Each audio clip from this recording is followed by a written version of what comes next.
As we welcome you back to Buffalo Wild Wings, we once again appreciate the team and all the great fans who are out here making this a great environment for the Jester's Court. And it's that time where we ask the coach with a new twist this week. In addition to the questions from Twitter and from our audience, we're also going to take questions from Facebook and the Royal Court Roundtable. But our first question is from the audience.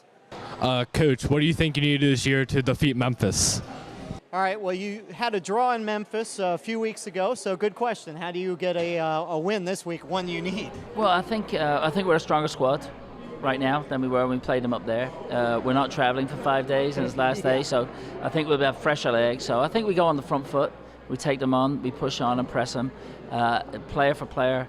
I think we have a better squad, so I want to take them on, create chances to score goals.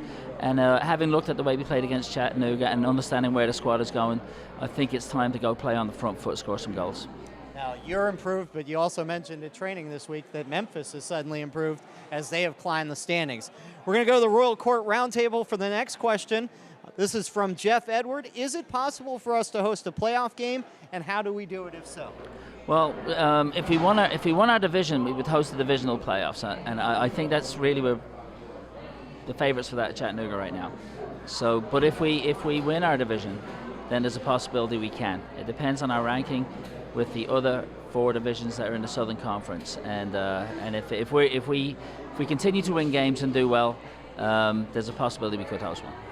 Next question is from Twitter, and this is from Big John 300.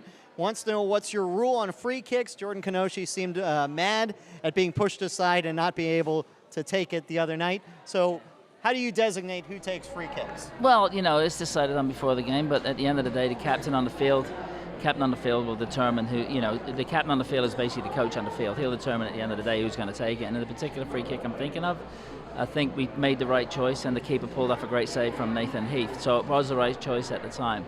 But it's good that players get disappointed. They want to score goals. I like to see that in people. So that's how it works out. Cool. And we've got another question from the audience. Coach, how do you think Team USA has performed so far in Copa America?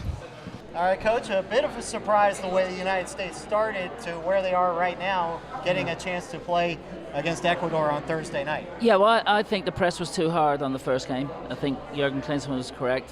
There wasn't much difference in the teams on that night.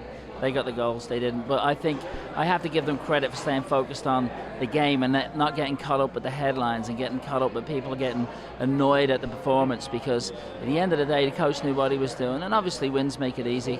But they came back, they bounced back, they kept focused, they won the games they needed to win, and they put themselves in a great position. So I think right now, with probably confidence in the dressing room and the proper game plan, they've got a chance of going through a little bit further, and I hope that they do.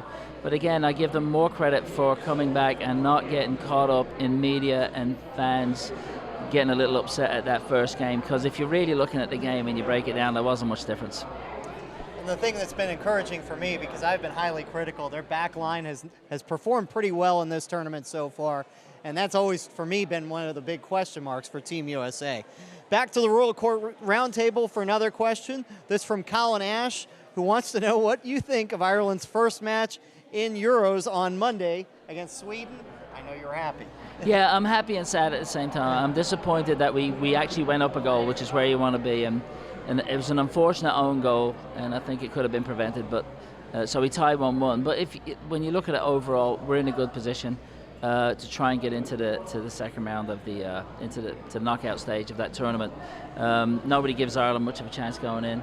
I think they were slightly the better team on the day today, coming out with a 1-1 tie against Sweden. Good result. Let's hope that they can get a second result and move forward from there. That goal was a beauty for sure, and yeah. I could just picture you jumping up and down as that goal was scored. Another question from Twitter. This is from @GDevlin, who wants to know how often you check the email for prospective players. And it's a good question in that, how do you find your roster? I mean, you've got guys you're familiar with that have been around, but you're always adding guys. Yeah, so we run a couple of trials during the year, so people get in touch with us, we list their names, we get back in touch with them, and then we advertise open trials.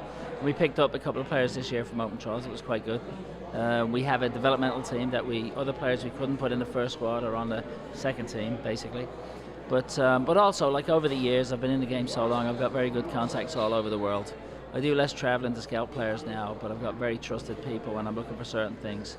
And creating those pipelines are very important, especially at the level that we're at and the kind of the budget constraints that we do have. So as you can see this year, we brought in tremendous players. Absolutely. Time for one final question from the audience. Coach, we're already halfway through the season. Could you just reflect on what the team has already done this season and what us as Jester fans have to look forward to the rest of the season? Yeah, it's hard to imagine. We're already in week 7 of this show, and we're a lot of the season's in the rearview mirror already, but a lot of highlights. So what Yeah, I mean, we've won 4 home games. I think we've lost 1 home game. The road trip was tough. I felt games we could have won. I don't think the players. It's a new team this year, as everyone knows. So they were finding each other a little bit. So, looking at and the players know this as well as I do.